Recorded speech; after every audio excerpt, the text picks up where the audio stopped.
Ultimately, I think that Africa needs to learn from China, from Korea, from Iran, and from Russia, who first had these beautiful revolutions that commanded the respect. Then they developed their militaries, they developed nuclear bombs, they developed all these sorts of things, and then they built their economies.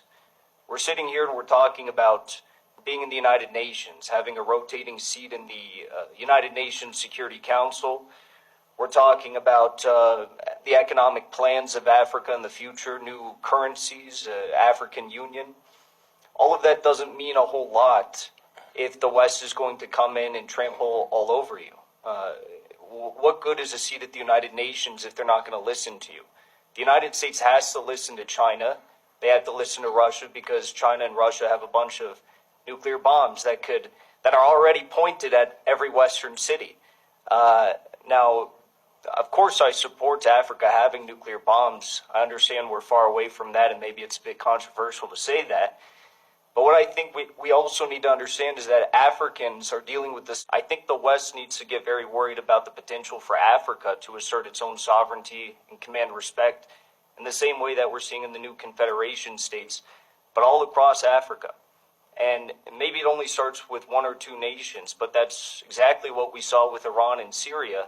And now look at the United States proxy of Israel.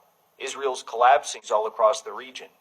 So I think the question of military power is extremely important, and it actually comes before the question of economic power or trade routes or currencies or any of these things. So I hope to see more bold leadership, even in the case of Niger. Victoria Nuland was too afraid to tell Nigeria to invade Niger because she understood the military power of these Sahel states with the backing of Russia.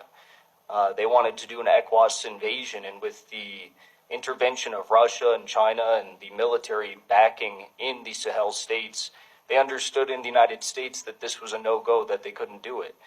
So I hope in my lifetime, I'll end here, that we'll see a nuclear Africa.